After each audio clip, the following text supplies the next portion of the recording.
Steven, how you feeling, man? Tired. It's been a long week. Really good fight card. Really impressive performance by Rayo Valenzuela, by David Morrell. Great crowd as always at the Armory. A lot of emotion here. A lot of memories. All in all, a good night. What were you telling Chris? It looked like you were trying to console him a little bit. What were you telling him? Yeah, I mean, look,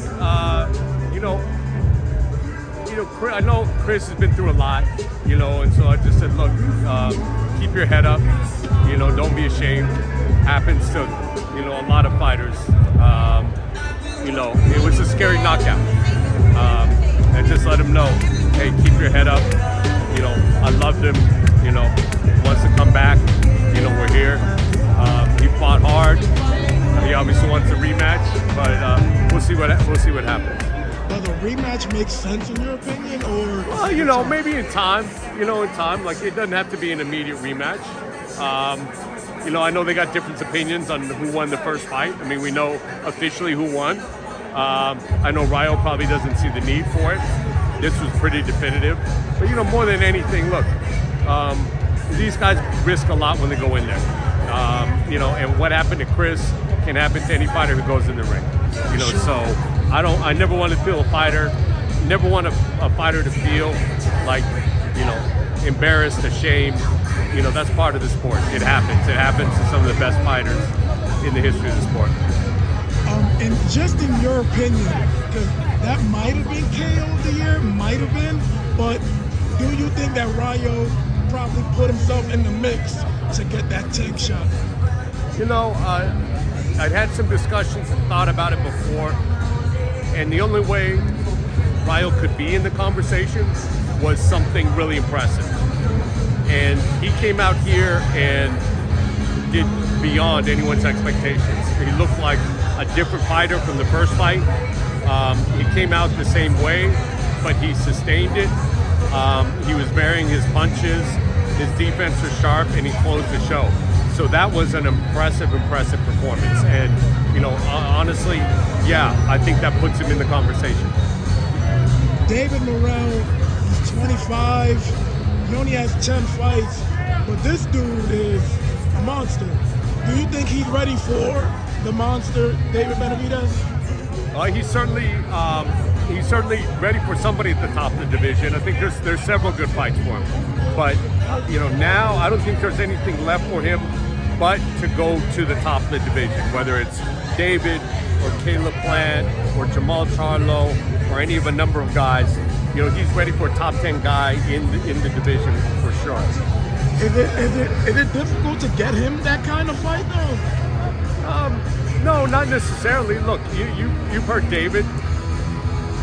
David's not waiting around for any big fight, whether it's Canelo or anything. He said, look, I'm just going to clean out the division, and make my case.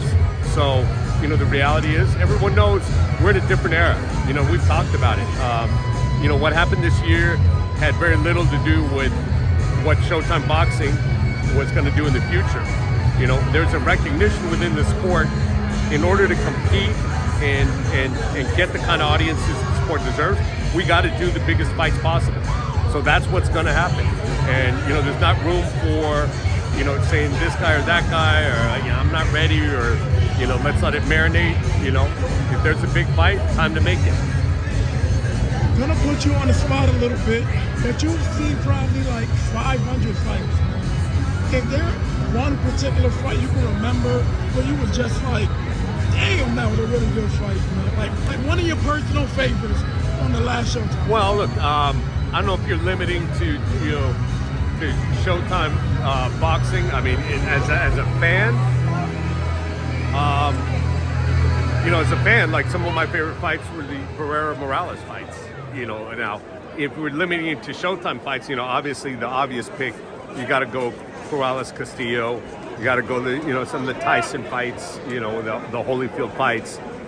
If you're talking about while I've been at Showtime, that's a really good question.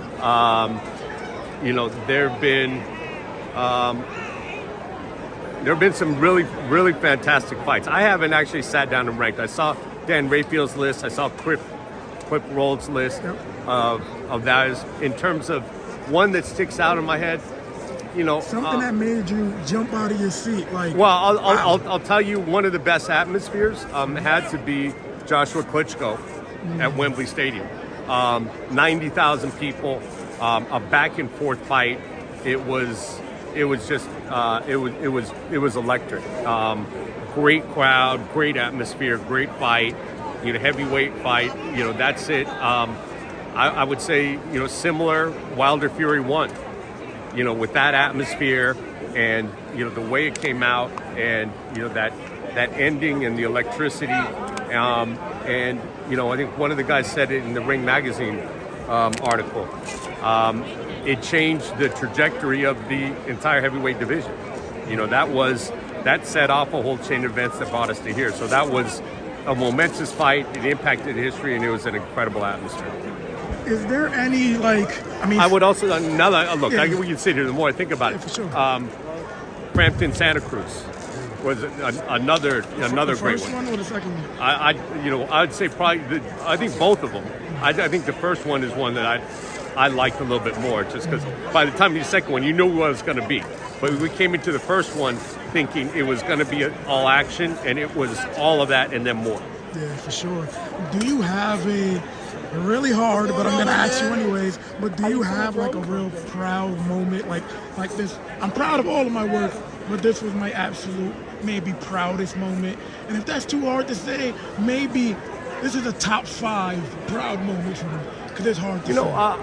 Look, it's an obvious answer, but Mayweather-Pacquiao, because I had a history with that fight before Showtime. Obviously, working on it as no Conor McGregor versus Floyd. Come on, man. If you want to talk memorable moments, sure. I'm not sure I was proud of that, but knowing how long people have wanted Mayweather-Pacquiao, knowing how close we had gotten before, knowing how many people had tried to make it and failed, knowing that I had a hand in bringing that to fruition when so many people had tried and not happened, I'd say that was it. Overall, when I look back at it, the 3 biggest events in pay-per-view history in terms of the revenue producing, in terms of the spectacle, elevating the sport, creating new stars.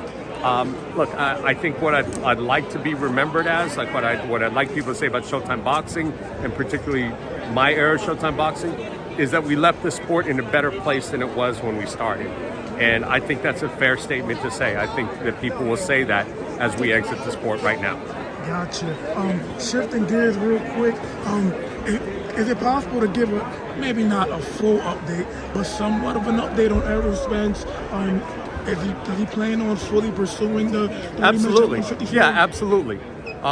There's a lot going on at the end of the year, crowded schedule, but that rematch is still on the schedule. As things roll out next year, we look forward to getting to it.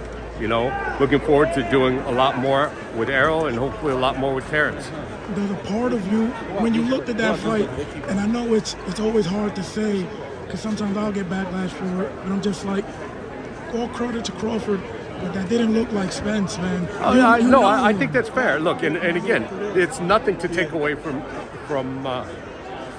Terrence Crawford's performance. This is a fantastic performance, one of the best we've seen in a long, long time. At the same time, that isn't the Errol Spence that we're used to seeing. Now, Terrence will probably say that had a lot to do with Crawford's strategy.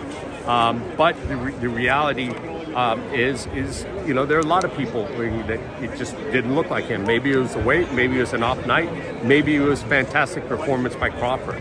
But look, one thing we know, before Spence gets back in the ring, he's going to go through a thorough evaluation, make sure everything is fundamentally sound from a health perspective. If there's any questions, the fight won't happen. But so far, he's checked out physically fine, and we'll see what might happen in a different weight class.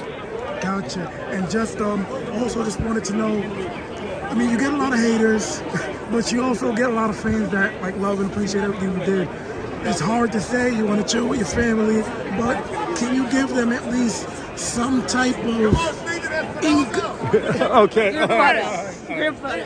Just give them some type of inkling, like what are we gonna do? What are you gonna do? Sorry. It's still to be determined. Look, I'm definitely pulled. There's a big part of me that wants to stay in the sport. I think we have built up tremendous momentum. I think we've had a very successful run. Got a lot more to do, a lot more that I think can do to impact the sport. But I haven't made that decision yet. There's other opportunities, but it would be really, really tough for me to leave the sport. Gotcha. Thank you, man. Appreciate All right, it. you got it.